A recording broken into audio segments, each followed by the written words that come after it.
Hey YouTube, I'm Ross Magas. This is Not Real Life, and today I'd like to talk to you about Shinobi, the Art of Vengeance.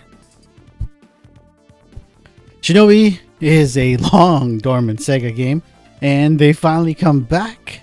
It's actually one of my favorite childhood games from one game in the series. I'm only really familiar with the Shinobi 3 entry of this series, and I'm vaguely familiar with the PS2 one, but really my love for this game comes from Shinobi 3 and pretty much Shinobi 3 alone.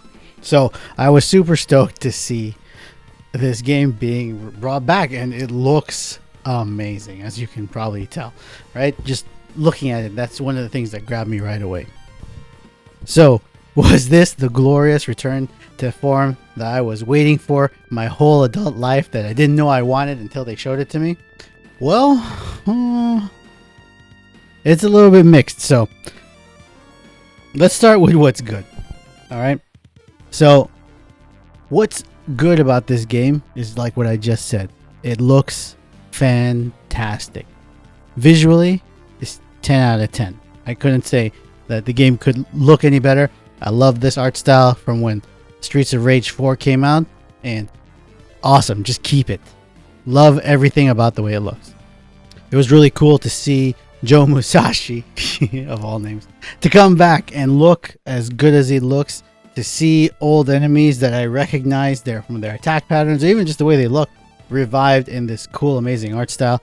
That was a really cool rush for me. I loved it.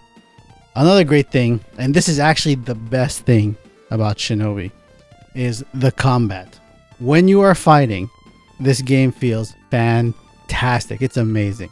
It's really combo based, and it's not stupid complicated, but complex enough that you can kind of do things your own way if you really want to, and you can add some equipable items to help change your playstyle, that kind of thing. This part of the game, this is where the game really shines. This is Shinobi through and through. It's been updated, modernized in the best possible way. If we were just talking about visually and how the game plays when you're fighting people, I would have given this game straight up 10 out of 10. However, there are a lot of other things. Your mileage is really going to vary depending on the kind of person you are. So, let's backtrack a little bit. Old Shinobi is basically a side-scrolling beat-em-up game, for lack of a better term. You go to the right, find enemies, you kill them, move on. There was at least from the version I'm familiar with, the one game I'm familiar with, there's very light exploration to find some secrets like extra lives, extra items to replenish your, kunai inventory, or to get ninjutsu capabilities, like, that kind of stuff. Very light exploration. The story was told through very basic, there's no dialogue. You just kind of see where he's going through the story. There's like a blurb, Star Wars style. At the very beginning of the game, it explains, hey, this is this, and this is what's happening, and we gotta stop the bad guys. And it's like, cool, great. Like, it's what people pretend a Saturday morning cartoon is, even though they're a little bit deeper than that. But in Art of Vengeance, I don't know if this is a modernization thing or they felt the game would be too short. I really don't know.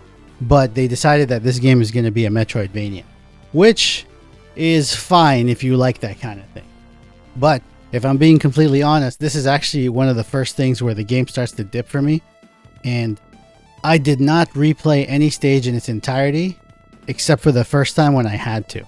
And luckily, they do put like quick travel points that you can move between, and I really did not find this that fun to go back and try to find the secrets, or come back because I had the new move that could open the new spot that I couldn't do before. Again, your mileage is going to vary. If you like that, then this is going to be an awesome addition for you. If you wanted a classic arcadey style game, this might hinder your enjoyment of the game. Another thing that I was surprised was a detracting factor for me was the story. And like I just said ago, like the story before wasn't that deep. Maybe the PS2 one or some of the other games that I haven't played, I'm not the biggest. It's not that I'm not the biggest Shinobi fan, I'm not the most well-read, well-played Shinobi fan, and the story here, like, it's difficult to say why it bothers me without spoiling it, but there were a lot of times and some weird, I'm not gonna, technical is the best term I know how to say it, but there are a lot of times where I just felt like, okay, just get to your point. Why are we talking? Why are you telling me this? Why, like, I know why I'm here. Why are you impeding me from going to go out and kill the bad guys? Why? And here's the technical thing, where a person talks, and if you're listening to them, I guess this is the normal pace they would speak at, but sometimes I felt like they were too slow, or there were like these weird pauses at the end of the line, because all the lines are recorded individually, I guess, and they have to leave a gap so that they can cut it, and they don't, it just be cut a little bit shorter, I guess. I don't know. That bothered me. And then eventually there were actually things in the story that were unnecessary, I felt, that actually really derailed the story for me, and I was not happy with that at all. One of the things I found really interesting, and this can tie back into the combat a little bit, but it's not so much that the combat is not good, but I think some of these things are from a different game philosophy and therefore clash a little bit. There are examples of, say, bosses who are meant to be throwback bosses to remind you of who they were before, and they might have been really important to you based on things that you'd seen in the past, and it's a cool throwback, but they haven't been necessarily updated exactly to play with the modern playstyle. So for those of you who don't know, the old game, you could use your sword, but that's not your primary attack method. You have to throw knives, kunai. And that was your primary attack method. You would have like up to 99 in the one I played. And I'm sure in the old ones it was something similar, and you had some other things you can do on top of that. But really, this was your method of interacting with enemies. And a lot of enemies you could see were designed in a way where that was like the gameplay, right? So if they're staying on the side of the screen and you're on the other end because they're attacking you, and there's zones where you can't be walking or you'll get hit, or you got to jump over obstacles and things like that, it's fine because you're hitting them from across the screen. In this game, combat actually does not revolve around using knives. It revolves around using your sword, which is really cool, and when you can do it properly, it feels amazing. However, some enemies, I think as a difficulty balancer, just don't feel like they're designed for this mode, or they don't interact with one of the other combat things. And when they mix them up, this is where the difficulty of the combat comes in. But the kunai aspect of this is way reduced compared to the old game. And what it is now is you can still use it. It's a good utility. I guess it's more realistic. I don't know why they chose to limit it that much, but well, let me explain the mechanic and it will make more sense. So the knife, while it may not do a lot of damage, some enemies die right away because they're weaklings. That's fine. But when you throw the knife, it activates a new mechanic, mostly, that there are other ways to activate it too, the execution gauge. This is a throwback to the PS2 game where you could build up this gauge, and if you do it right, you could kill everybody on screen. This really flashy, like one hit, like just ninja, right? And in this game, you can do that, and that's amazing. I love that thing. But again, some enemies are just not affected by this, which is, I guess, fine. But some bosses were designed in the old philosophy, and you can't really use the knives against them because the knives do almost zero damage. So it's a weird give and take.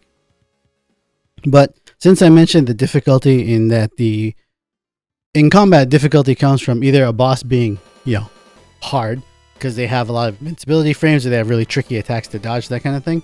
The other difficulty comes from the collection of the mobs that you face, and the different combinations of them make them difficult together, right? And you would think in a game where, at least I thought, that was about combat, in the previous entries, these would be some of the most difficult encounters and some of the most difficult elements of this game. That is actually not the case. In this game, by far, the most difficult thing are platforming challenges and other traversal things. This is, again, your mileage may vary, but this could make or break this game for you. If you don't like this kind of thing, where you have to go through a gauntlet, and if you kind of mess up because you've never seen it before, you're going to die and they're going to reset the whole thing. Hey, this is your warning. I'm telling you before you do it. If you don't like that, you're not going to have a great time. But they're not impossible. But I'm not necessarily super happy that the most difficult thing of this game are these traversal platforming challenges. This last one I've kind of been avoiding trying to say, because I don't want to make it sound like I didn't like this game. I actually really loved parts of the game. I didn't realize I got the particular edition where you get it like 3 days early, and I actually beat it before the game came out, but I didn't finish, quote unquote, the game. And so I don't want to just leave it like I hate this, because I know it sounds like that, but I'm sorry, like this is going to be the one thing where I've seen some other people talk about this, and I'm just going to have to straight up disagree. I think they are wrong, and you're entitled to your opinion. That's fine. I'm not going to tell you you can't have it, but I just think the music in this game is no good. I can't remember any of it. I've completed the game 100% according to the story. I beat the boss rush mode. I haven't completed like getting S rank on all the levels because I just don't want to do that. But I've played this game about the 15 hours it took to finish it, and then about 16 or so hours to beat boss rush mode. And I honestly cannot remember any of the music in this game. I find this hurt me personally as like a travesty, I guess. Atrocimacy. I don't know the word for it, but it's an atrocimacy. If you're listening to this, all the music you're going to hear now, this is from the game that I remember, and this is the music that I was hoping to hear, or music like it. But I don't know, like it's not the same. It's just not the same, guys. So I've heard some people seem to really like it. They think it's cool sounding, and that's cool. I was like, I guess maybe they don't have experience with the old ones. Maybe they do, and they just think this is the evolution of the thing. I'm going to be the person who disagrees. And I just don't like this music, y'all. I think it's straight up like not good. It's not like it's not technically bad, because I know they are composers. They know how to make music. This is not Shinobi music to me. And it's not like the music I would expected from a Sega game from when I was a kid, like hearing those, the Genesis tones. As you see, you just go look up the X song in the Genesis sound font. And people love that sound. So I'm really surprised that they chose not to bring that back here. Part of this may be my mistake for comparing this game to Streets of Rage 4, another Sega game I loved, brought back by part of the same team, across both of these games. And they knew that the music was an integral part of the game too. And in Streets of Rage 4, they did some really cool remixes. Then you could also choose the old soundtrack if you didn't like it, or an old style, soundtrack where they adapted the old songs to fit the levels. And that was great. That's what I wanted. But that's my fault. I brought that to the table, and I don't like this music. It actually kind of pains me to be like this, but if it really was just the art style and like the new combat system, notwithstanding, like some enemies are just gonna have to fight differently, that's fine. That's great. I love that they brought back the different palette swaps, and this enemy stronger than this one is the same guy, but he's a different color, so he has different moves. He'll have new move sets, things like that.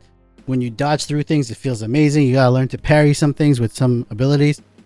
That part and the art style, like this game would have been, again, straight up 10 out of 10 if it was that.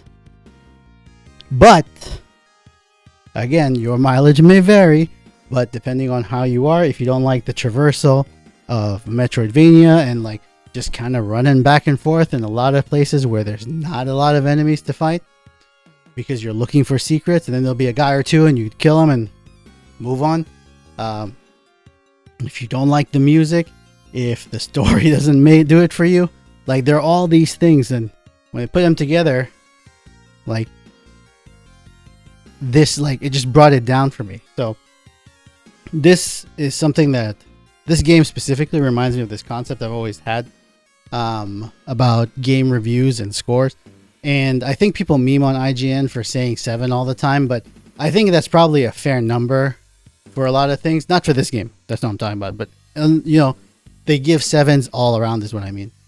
And the reason for that is, well, I don't know their reason for that. My reason for that is that because these guys are big time studios, right?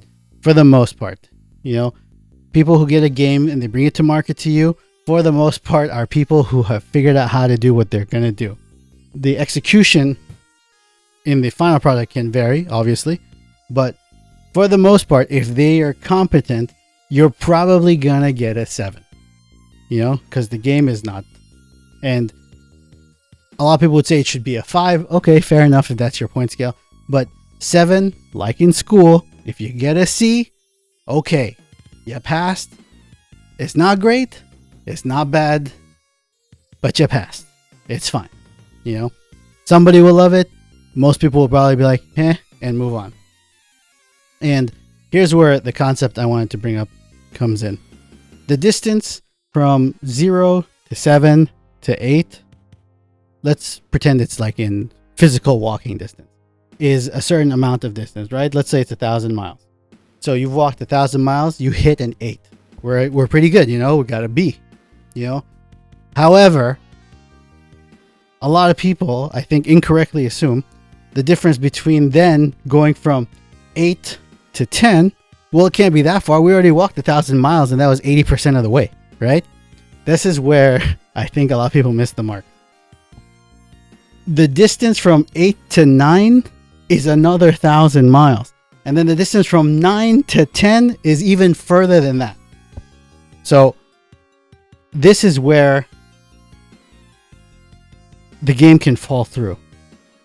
And again, so we were at 10 with combat here in Shinobi, and then something happened. It's like, I guess we weren't at 10.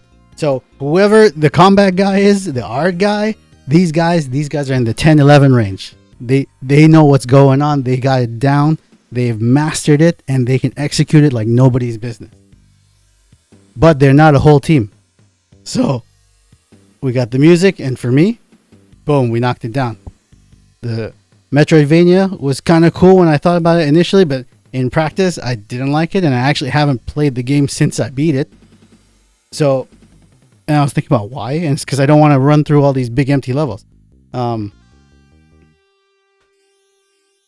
And the music, I'm not going to keep saying about it, but it is a issue. So, that being said, your mileage could vary really widely on this game. I can understand when some people are like, this is a 9 or a 10 out of 10, you know? For me, we're not there. On a bad day, this is a 7, but this is probably an 8, 9, right? I'm comfortable saying 8. And I can see some people going even lower than that if you don't like those kinds of things, or you were coming to this and you weren't expecting that and it's just different. So this is, I guess, your PSA. Please be aware. I'm not going to spoil any of the story or, you know, some of the secrets, that kind of thing, but it's fun, you know? While you're killing dudes, you're not going to have any more fun than that. That feels so crisp and like tight. And the combo system where you can't get hit, that works perfectly if we're fighting. Traversal is a different story. Your mileage may vary. Okay? But we'll leave it there. What I am looking forward to, which I'm very curious to see what they're going to do, is they announced this beforehand and we didn't see it because it's not out yet. It's not available. And I will definitely be playing it once it happens is they showed that they were going to have Sega-based levels. The first of which had Dr. Eggman, Robotnik, Shinobi, Robotnik. I was like, oh, I gotta see. You see? I want to love this game, people. I do. And I do love it. But there's a big but, which we already went over. But you see? So, are they going to just be Sonic levels? Is there going to be some Yakuza stuff? Like, who knows? Like, they could dig into the deep Sega things we've not seen in like forever. Golden Axe level? I don't know, man. But it's a whole different game too. So, anyway.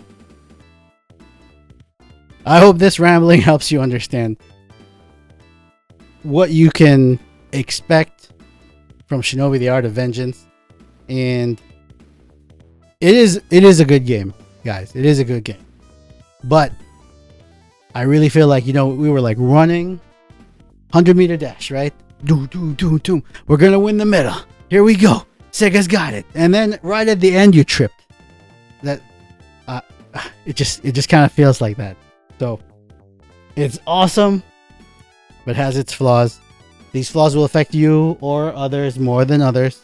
It may not even affect you if you're listening to this, but you have been warned. Please go enjoy, support them. I do, even though I was upset with a lot of things. I did buy this. I'm really happy I did. I want more Shinobi. I want Sega to know I want more Shinobi. Please, more Shinobi. Next time, more combat. I'm Ross Magas. This is not real life. I'll see you guys next time.